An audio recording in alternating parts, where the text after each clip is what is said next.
Eto na nga mga chong, marami tayong basketball updates. Coach Tim Cone disappointed, pinuri ang Northport Batampier.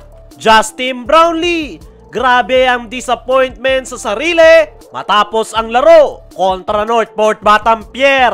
Kagabi ay napakaganda ng ipinakitang performance ng Barangay Ginebra at Northport Batampier kung saan dikit na dikit nga lang yung laro ng dalawang kupunan. Pero sa uli ay Northport pa rin ang nakakuha ng panalo. At meron ngang ilang mga peking Barangay Ginebra fans ngayon ang sinisisi si Justin Brownlee kesyo patalo raw kaya nabigo ang Barangay Ginebra. Sa dulo nga ng 4th quarter ay may pag-asa pa sana na maka-overtime at manalo ang Barangay Ginebra. Pero hindi nga nagawang may pasok ni Justin Brownlee yung kanyang crucial free throw na magtatabla sana ng laro. Diyan pa lang ay disappointed na si Brownlee sa kanyang sarili dahil napaka-crucial nga ng free throw na yan. Pero hindi pa nga dyan nagtatapos. May isa pa nga sanang chance ang Barangay Ginebra sa last 8 seconds ng 4th quarter kung saan sinubukan ni Justin Brownlee na umatak to the basket. Pero nadulas nga ito sa baseline at ang resulta ay naging turnover. Patong-patong nga yung disappointment ngayon nitong si Justin Brownlee sa kanyang sarili dahil 2 beses nga siyang nagkamali at sa crucial minute pa nangyari kung saan nakasalalay ang magiging resulta ng laro. At dahil nga sa turnovers na nagawa na yan ni Brownlee ay sari-saring kritisismo na naman nga yung kanyang natatanggap. Para sa akin mga chong, ay hindi deserve ni Justin Brownlee ang mga pangbabash na ibinabato sa kanya ngayon matapos lang ang isang pagkakamali. Napakaraming ang naitulong nitong si Justin Brownlee sa Barangay Ginebra.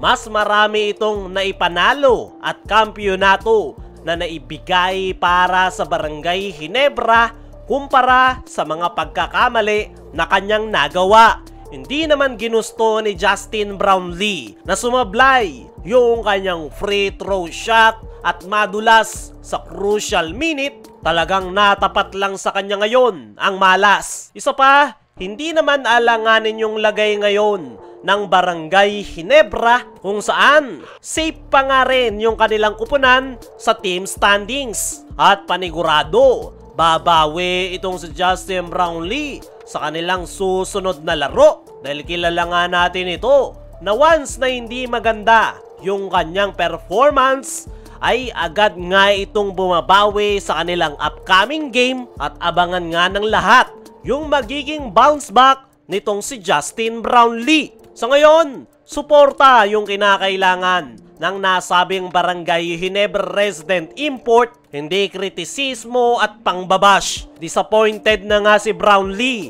sa kanyang sarili, wag nyo nang dagdagan dahil hindi nga yan makakatulong. So ngayon ay malaki pa rin yung tiwala nitong si Coach Tim Cone at ng buong Barangay Ginebra dito kay Justin Brownlee. Naiintindihan nga nila yung sitwasyon na hindi laging panalo, minsan ay talo rin. At yan dapat yung maintindihan ng ilang Barangay Ginebra fans na sumisisi ngayon kay Justin Brownlee sa pagkakatalo ng kanilang kupunan. Isipin nyo na lang yung mga nai-contribute ni Brownlee sa Barangay Ginebra nang dahil nga kay Brownlee ay muling umangat ang Barangay Ginebra. At paniguradong magagawa niya yang muli at mapapahiya yung mga nangbabash sa kanya. Dumako naman tayo dito sa kabilang balita. Coach Tim Cone disappointed, pinuri ang Northport Batampier matapos mabigo ang Barangay Ginebra kontra Northport Batampier kagabi. Ay isa si Coach Tim Cone sa mga disappointed dahil sa ipinakitang performance ng kanyang kupunan. Bago pa nga raw magsimula ang laro ay sinabi niya na sa kanyang mga players na hindi po pwedeng flat yung kanilang magiging panimula kontra Northport Batampier.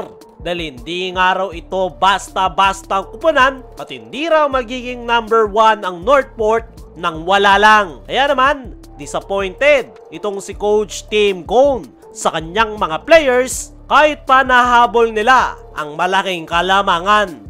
Pinuri pa nga nitong si Coach Tim Cone ang Northport Batampier dahil sa kanilang depensa na ipinakita kung saan napuwersa raw silang ma-turnovers. Lahat nga raw ng player ng Northport ay kanilang naging problema.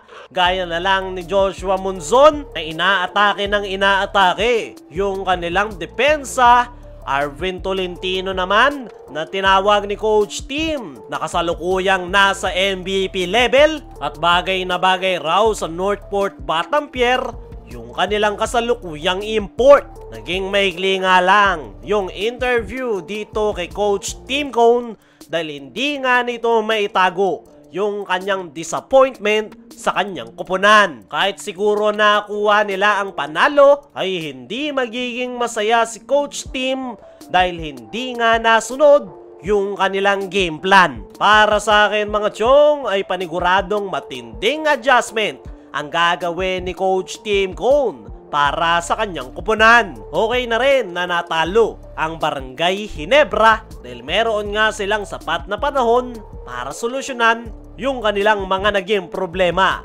Kaya mga chong, ano ang masasabi nyo? Na-disappointed si Coach Tim sa Barangay Ginebra. Ano rin yung masasabi nyo? Na-disappointed rin itong si Justin Brownlee sa kanyang sarili. I-comment mo lang dyan sa ibaba.